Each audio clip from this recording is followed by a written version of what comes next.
नमस्कार मित्रांनो, मी तुमचा मित्र वीरेंद्र मोहिते पाटील आणि तुमचं स्वागत आहे आपल्या मिस्टर टॉक्स या चॅनलवर. तर आज आपल्याकडे खूप सीनियर आलेले आहेत, तर त्यांना आपण सर न म्हणता काका म्हणूयात, कारण की काका म्हणल्यानंतर थोडंसं एक आपलेपणाचं नातं निर्माण होतं आणि खूप काही चांगल्या प्रकारे गोष्टी ते व्यवस्थित समजून सांगू शकतात आपल्याला. तर चला आता सुरुवात करूयात. नमस्कार सर. नमस्कार. काय आपलं नाव? माझं नाव सुनील डोंगरे बरं, आणि मी खराडी, पुणे येथे राहतो. बरं. आणि ॲज अ प्रोफेशन काय करता तुम्ही सर? मी सुरुवातीला 20 वर्ष एअर फोर्समध्ये होतो, इंडियन एअर फोर्स. त्यानंतर 19 वर्ष मी मगरपट्टा सिटीमध्ये जॉब केला आणि आता गेल्या वर्षी ऑगस्टमध्ये मी रिटायरमेंट घेतलेलं आहे. ओके. आता एक सर्वात महत्त्वाचा प्रश्न, की YouTubeला भरपूर चॅनल आहेत.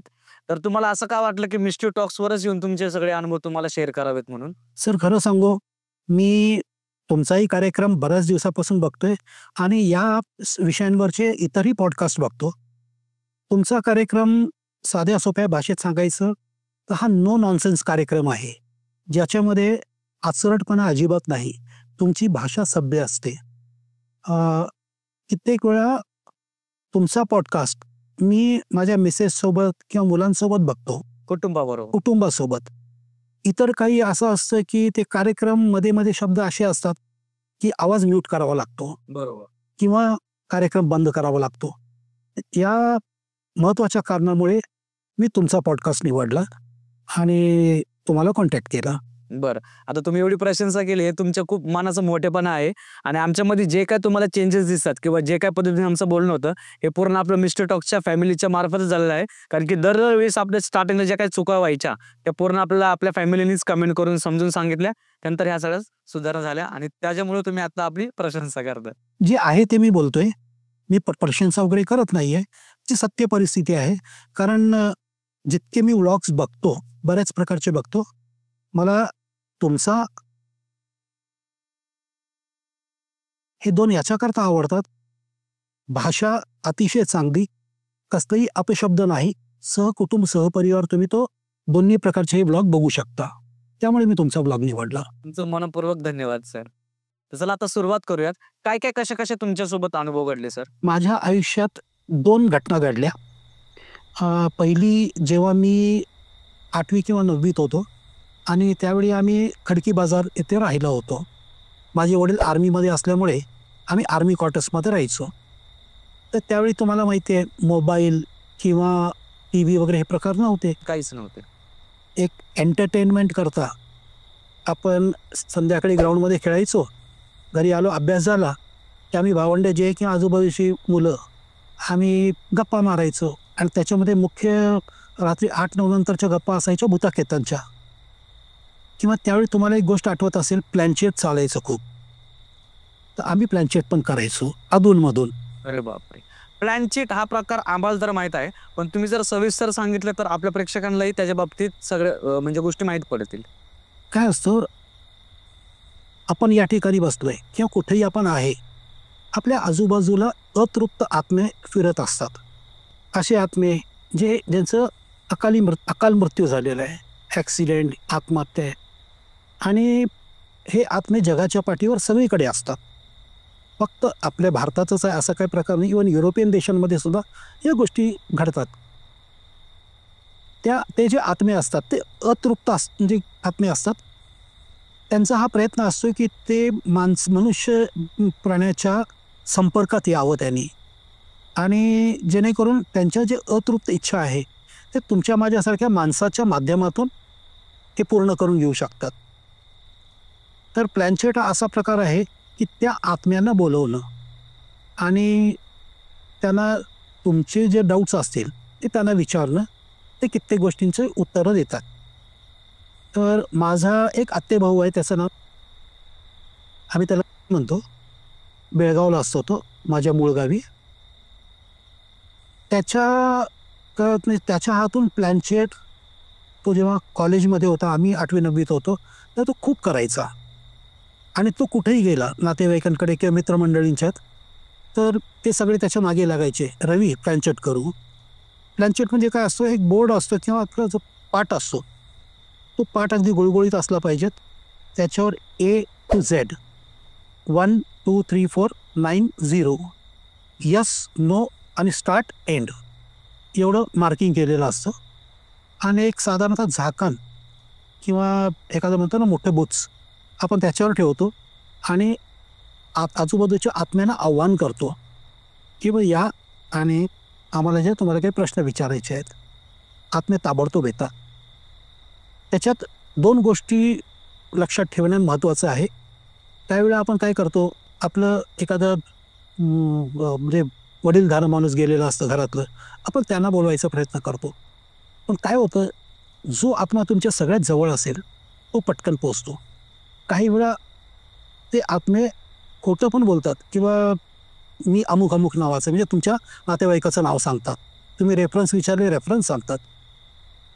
तर आम्ही असं माझा आत्तेभाऊ जे खडकीला आमच्या घरी आला होता, तर त्यावेळी आम्ही हे प्लॅनचेट केलं होतं आणि मी जे प्लॅनचेटबद्दल सांगणार आहे की काय घटना घडली होती त्याच्या आधी मला सर्वांना एक विनंती करावीशी वाटते.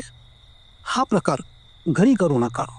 कारण हे जे अतृप्त आत्मे आहेत हे जर तुमच्या वास्तूत शिरले, एखादा आडमोठा आत्मा असू शकतो जो तुमचं सगळं तुमचं प्लॅनचेट संपल्यानंतर तुम्ही त्याला विनंती केली की तुम्ही जावा आता इथून, जात नाहीत.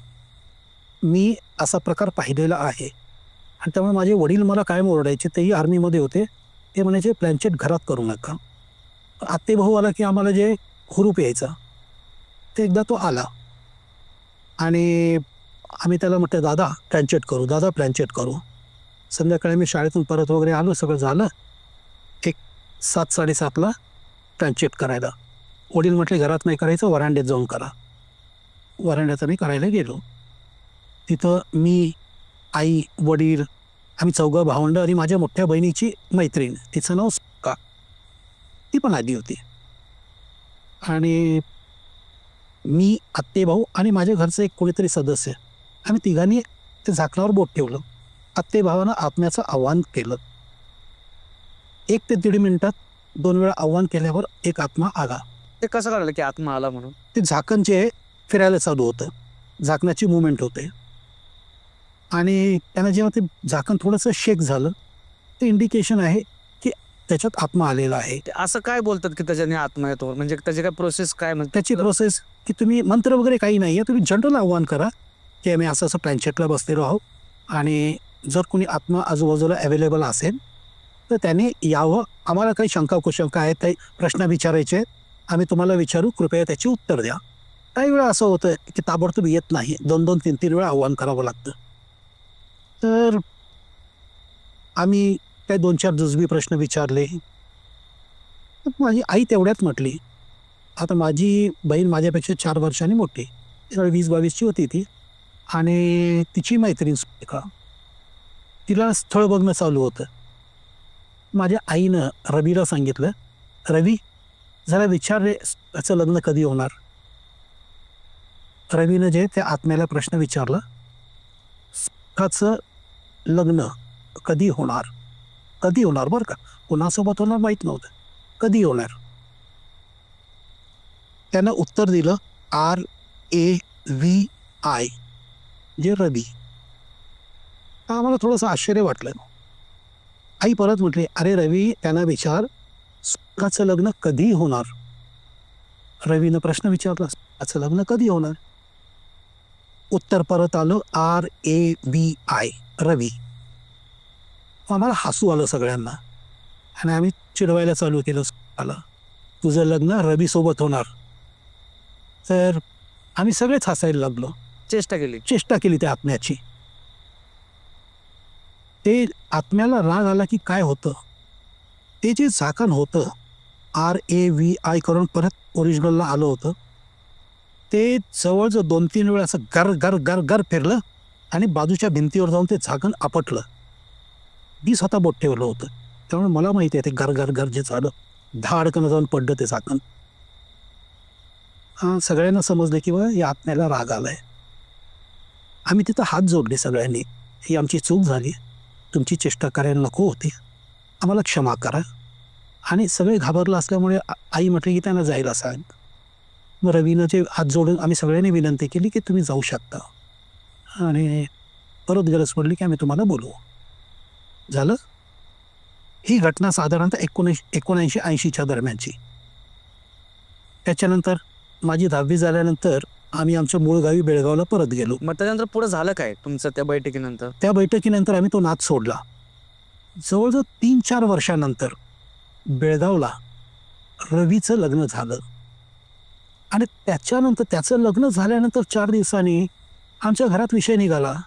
अरे तुम्हाला आठवतं का आपण खडकीत प्लॅनचेट केलं होतं आणि आपण प्रश्न विचारला होता असं लग्न कधी होणार, आणि उत्तर आलं होतं रवी. तर ज्या दिवशी रवीचं लग्न बेळगावला झालं त्याच दिवशी त्याचं लग्न पुण्यात झालं. अरे बापरे. आणि प्लॅनचेट नंतर साधारणतः 3-4 वर्षानंतर ही घटना घडली. त्यावेळी आम्हाला आश्चर्य वाटलं. त्या आत्म्याने उत्तर बरोबर दिलं होतं. कधी होणार? रवी. म्हणजे ज्या दिवशी रवीचं लग्न होणार त्याच दिवशी त्याचं लग्न होणार, आणि त्याच दिवशी त्याचं बेळगावला, हिचं पुण्यात झालं. अशी ही घटना. तेव्हापासून प्लॅनचेटवरचा माझा विश्वास वाढला. पण ती घटना जी अशी घडली होती की त्याच्यानंतर आम्ही परत प्लॅनचेटला हात लावला नाही. आणि त्याच्यानंतर काय नुकसान वगैरे झालं का काय? नाही, कधी नाही, कधीच काही नुकसान वगैरे काही नाही. पण मी असं ऐकलं की प्लॅनचेट वगैरे सारखे प्रकार तुम्ही करू नये, आणि त्यातल्या त्यात जिथं तुम्ही राहता त्या वास्तूत तर अजिबात करू नये. त्याचं कारण आहे, हे जे आत्मे तुमच्या घरात येतात, काही वेळा असं होतं एखादा आत्मा आडमुठा असला, ॲडमंट ज्याला आपण म्हणतो, आणि त्याने जर सांगितलं की मी नाही जाणार, मग त्याची फळं तुम्हाला भोगावी लागतात. म्हणजे याच्यामध्ये म्हणजे हानी होऊ शकते, जीव हानी होऊ शकते. त्यामुळे तुम्ही जिथं राहता तिथं हा प्रकार अजिबात करू नका, आणि प्लॅनचेट शक्यतो करू नका. पूर्वी प्लॅनचेट लोक खूप करायचे, आणि ही पहिली घटना माझ्या आयुष्यात घडली होती. बर. आणि ह्याच्या व्यतिरिक्त अजून एक घटना आहे ना, ती काय होती? ती जी घटना माझ्यासोबत दिल्लीमध्ये घडली होती. मी एअरफोर्समध्ये होतो, आणि त्यावेळी ही गोष्ट साधारणतः 88-89 किंवा 90ची. माझी पोस्टिंग होती सुरतगड म्हणून एक जागा आहे राजस्थानमध्ये, पाकिस्तान बॉर्डरपासून 40 किलोमीटर, श्रीगंगानगर डिस्ट्रिक्ट. तर माझा एक मित्र होता दिल्लीत, त्याचंही नाव रवी. तर मी सुट्टीवर बेळगावला जायचो गावी. परत येताना काय होतं, माझं रुटीन ठरलेलं बेळगाव ते मिरज ते पुणे. पुण्यात सकाळी 7ला पोचलं, दुपारी 3:30-4ची झेलम एक्सप्रेस. झेलम एक्सप्रेस ही रात्री 8:30-9ला दिल्लीला पोचायची. कधी कधी काय व्हायचं, झेलम लेट असायची, रात्री 11-11:30ला पोचली किंवा मला माझी 10 वाजता दिल्ली ते सुरतगड एक उद्यान आभा एक्सप्रेस म्हणून होती ट्रेन, ती 10 वाजता निघून जायची. वेळेत पोचलं की 10ची ट्रेन पकडून सुरतगडला जायचं, दुसऱ्या दिवशी दुपारी 1 वाजता पोचायचं. जर झेलम लेट झाली तर माझ्याकडे एकच पर्याय असायचा, सूटकेस क्लॉक रूमला ठेवा, गरजेचं जे काही सामान आहे ते घ्या, आणि थोडाफार घरून आणलेला फराळ रवी करता. पुन्हा रवी हा माझा मित्र. तर न्यू दिल्ली रेल्वे स्टेशनच्या शेवटच्या प्लॅटफॉर्ममधून आम्ही बाहेर पडायचं. तर निजामुद्दीन एंड म्हणतात त्याला. तिथून एक 10 मिनिटाच्या अंतरावर पालिका बाजार नावाचं एक बस स्टँड होतं. तिथून रवीकडे जायला बस असायची 780-781. ह्याच्यात असं होतं, 780 ही कॅम्प एरियात आतमधून जायची, आणि 781 जे दोन्ही पालम एअरपोर्टला जायच्या. 781 जे रवी जिथं राहायचा तिथून साधारणतः 1-1.5 किलोमीटर अंतरावर प्रताप चौक की प्रतापपूर असं काही त्याचं जागेचं नाव होतं. तिथं जे पॅसेंजर उतरवायचे आणि ते सरळ जायचे. मला माझ्या नशिबानं 781 मिळाली. रात्रीचे 12-12:30 झाले होते. जाणं गरजेचं होतं. 780ची वाट बघण्यापेक्षा 81 पकडली. कंडक्टरने मला प्रताप चौकला उतरवलं. आता प्रताप चौकमधून उतरलं की डाव्या बाजूने 100-200 मीटर सरळ जावं लागायचं. तिथं आमचं गेट होतं, जिथं सिक्युरिटी असते. तिथं आय कार्ड वगैरे दाखवायचं, मग आत जायचं. आणि थोडंसं जे असं 100-200 मीटर गेलं की पुन्हा खाली उतरावं लागायचं, साधारणतः 1 किलोमीटर. त्याच्यानंतर डाव्या हाताला त्या रूम्स होत्या जिथं माझा मित्र राहायचा. तर मी निघालो, हातात कॅरी बॅग ज्याच्यामध्ये फराळ, टूथब्रश, शेविंग किट वगैरे सगळं. आणि अचानक मला दिसलं, मी डाव्या बाजूने चालतोय आणि समोरून म्हणजे माझ्या उजव्या हाताने एक बाई येते. मी विचार केला, म्हटलं कॅम्प एरियामध्ये रात्री 1:30-2 वाजता कोण बाई फिरते ही? आणि अगदी व्यवस्थित, म्हणजे एखाद्या चांगल्या घरची स्त्री, सुशिक्षित घरात. सुशिक्षित, तिनं ऑफ व्हाईट कलरची साडी, व्यवस्थित तो पदर, आणि मला असं जाणवतं की इथं काखेतली पर्स असते, लेडीज पर्स, ती होती. ते पूर्वी अशा काकेत पर्स. काखेत पर्स ठेवून चालायच्या. बरोबर. चालणं पण अगदी ऐटीदार होतं. तर झालं असं की ती उजव्या बाजूने येते आणि मी डाव्या बाजूने चाललोय. जेव्हा जे समोर आल्यानंतर मला असं वाटलं की आपल्या कॅम्प एरियात जे रात्री 1:30-2 वाजता लोक फिरत नाहीत, आणि एकटी महिला तर शक्यच नाही. मला असं वाटलं त्या बाईला जाऊन खडसावून विचारावं, आप कौन है, इतने रात को क्या कर रहे हो यहाँ पे? पण नंतर मी विचार केला, म्हटलं जर विचारायला गेलो आणि त्या बाईने काही समजा चुकीचा अर्थ काढला, आरडाओरडा केला, तर म्हटलं जर एअरफोर्स पोलीसवाले आले, उचलतील मला, आणि म्हटलं माझा कोर्ट मार्शलशिवाय पर्याय नाही, कंबरड्यातला बसेल, घरी जावं लागेल. पण तो विचार टाळला मी. आणि आम्ही दोघे जेव्हा असे बाजूला आलो, मी रस्त्याच्या डाव्या एक्स्ट्रीम एंडला, ती रस्त्याच्या एक्स्ट्रीम एंडला, दोघांनीही एकामेकाला असं पॅरलल आलो. त्यानंतर मी 3 ते 4 पावलं टाकली. तिनेही तेवढ्यात 3 ते 4 पावलं टाकली असतील. मी मागे वळून बघितलं, कोणीच नाही. 3-4 पावलं शक्यच नाही. मी अक्षरशः इतका घाबरलो, ती कॅरी बॅग मी हातात अशी पकडली आणि जी धूम ठोकली, जे पळत सुटलो. सरळ मित्राच्या रूममध्ये जाऊनच थांबलो. गेल्यावर त्याला हलवलं, गदागदा, रव्या उठ, रव्या उठ. 1:30-2 वाजले होते. तो पण घाबरून उठला. म्हटलं काय झालं, असं काय करतोय? म्हटलं रवी, माझ्यासोबत अशी अशी घटना घडली. तो म्हटलं कुठं? तो म्हटलं अमुक अमुक ठिकाणी.